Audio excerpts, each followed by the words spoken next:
Hello बच्चों, let's see the question. यहाँ पर इन्होंने कहा है the continuous spectrum is produced by. So हम यहाँ पर बात करेंगे कॉन्टिन्यूअस स्पेक्ट्रम के बारे में। तो यहाँ पर डाल हमारा जो की कॉन्सेप्ट हो जाएगा वो क्या हो जाएगा। देखिए होता क्या है यहाँ पर। अब मान लीजिए यहाँ पर आपने जो जो भी कोई भी मटेरियल पार्टिकल है वो एक स्पेक्ट्रम रिलीज करता है। सो स्पेक्ट्रम में दो तरह के होते हैं, एक हमारा स्पेक्ट्रम होता है कॉन्टिन्यूअस, एक हमारा स्पेक्ट्रम होता है कैरेक्टरिस्टिक स्पेक्ट्रम होता है। एक होता है कॉन्टिन्यूअस और एक हमारा होता है करेक्टरिस्टिक स्पेक्ट्रम, राइट। देखिए जो करेक्टरिस्टिक स्पेक्ट्रम होता है ये हमारा मॉलिक्यूलर लेवल पे, एटॉमिक लेवल पे काम करता है ड्यू टू ट्रांजिशन होता है, due to transition between between energy levels. Energy levels में ट्रांजिशन के कारण क्या होता है, हमारा करेक्टरिस्टिक स्पेक्ट्रम होता है, ठीक है। और इसमें क्या होता है, मान लीजिए एटम किसी हायर लेवल से लोअर लेवल पे आ रहा है यहाँ पर, तो यहाँ पर एक कैरेक्टरिस्टिक स्पेक्ट्रम यहाँ पर एमिट कर देगा। एंड दैट, इसको कैरेक्टरिस्टिक इसलिए बोलते हैं because it is the characteristics property of this atom. जिस मटेरियल में ये चीजें हो रही हैं उसके कैरेक्टरिस्टिक्स के बारे में ये बात करेगा, इससे हमें इसका आइडिया लगेगा। बट अगर हम बात करें कॉन्टिन्यूअस स्पेक्ट्रम की तो सबसे इंपॉर्टेंट चीज है it is obtained from bulk state of matter. So this is the key concept that there are two kinds of spectrum, a continuous and characteristic spectrum. Continuous spectrum is obtained from the bulk state of matter, right? अब यहाँ पर जो मैं बात करने वाला हूँ, देखिए continuous spectrum के बारे में। continuous spectrum ये क्या होता है, ये हमारा बल्क स्टेट ऑफ मैटर से ऑप्टेन किया जाता है। तो bulk state of matter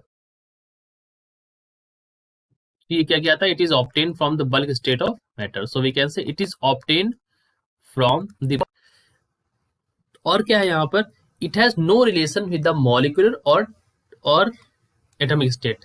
so we can say it has no relation molecular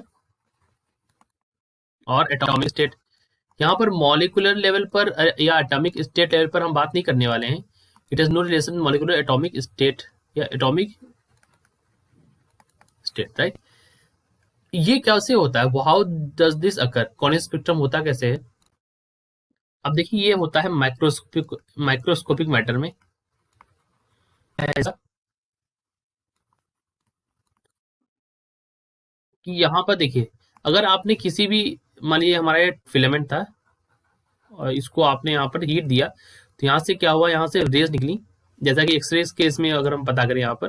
और यहाँ पर कोई भी एक मेटल था और ये उसका क्या है, न्यूक्लियस है, और ये इसके चारों तरफ क्या है, इलेक्ट्रॉन्स है यहाँ पर मौजूद।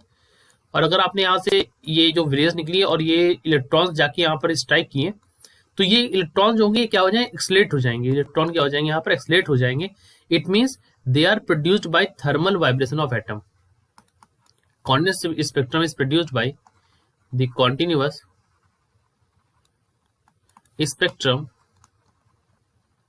यहाँ पर आपने इनको हीट दिया था ना फिलामेंट का, तो इस वजह से यहाँ पर इट इज प्रोड्यूस्ड बाय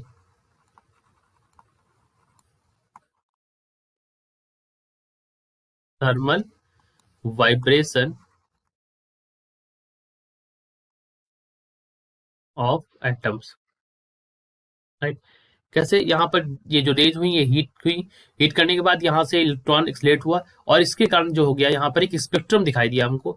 और वो स्पेक्ट्रम कैसा था, वो स्पेक्ट्रम हमारा कॉन्टिन्यूअस स्पेक्ट्रम था। मतलब हम कह सकते हैं that every vibrating atom emit light of frequency of its vibration, right. Every vibrating matter, कोई भी मैटर हो, every vibrating matter emits lights of frequency of its electron, frequency of its vibration, right. ये हमारा frequency लिखा हुआ है यहाँ पर, ठीक है, this is our frequency. So every vibrating atom emits light of frequency of its vibration and as you know, जिसे यहाँ पर हमारे ऑप्शन में दे रखा है इन्होंने, दैट इन अ, यहाँ पर इन्होंने कहा है इनकैंडेसेंट इलेक्ट्रिक बल्ब, राइट है। अब ये क्या है इनकैंडेसेंट इलेक्ट्रिक बल्ब, यहाँ पर क्या है कि जो ये जो बल्ब होता है, इलेक्ट्रिक बल्ब होता है, इसमें क्या होगा, कॉन्टिन्यूस स्पेक्ट्रम हमारे प्रोड्यूस होंगे, राइट। यहाँ पर क्या होगा, कॉन्टिन्यूस स्पेक्ट्रम प्रोड्यूस होंगे। और जैसा कि हम जानते हैं, जो भी हमारा व्हाइट हॉट मैटर होता है, राइट, इन व्हाइट हॉट मैटर और फ्रिक्वेंसीज, मतलब एक डेफिनेट रेंज की फ्रिक्वेंसी यहाँ पर मौजूद होती हैं, और frequencies of definite range are present, of definite range are present. अब क्योंकि यहाँ पर सारी फ्रिक्वेंसीज मौजूद हैं, तो ये यहाँ पर कॉन्टिन्यूस स्पेक्ट्रम को भी इमिट करेगा। क्या करेगा, it will emit continuous spectrum, जैसा कि हमें इनकैंडेशन इलेक्ट्रिक बल्ब में दिखाई दे रहा है। कॉन्टिन्यूस स्पेक्ट्रम हमारा ये मौजूद इमिट करेगा, because it is also having the frequencies of definite range. तो ये यहाँ पर सही है। जैसा कि हमारा सन भी, यहाँ पर सन जो है, it is also emitting continuous spectrum. Hydrogen molecule, अभी देखिए मॉलिक्यूलर लेवल पे आ गया, जो कि गलत है, और सोडियम वेपर लैंप ये भी यहाँ पर गलत है। एटॉमिक लेवल या मॉलिक्यूलर लेवल पे हम यहाँ पर बात नहीं करेंगे, ठीक है। तो हमारा ऑप्शन नंबर पहला सही है, ऑप्शन नंबर यहाँ पर दूसरा सही है। So I hope you understood it well. All the best.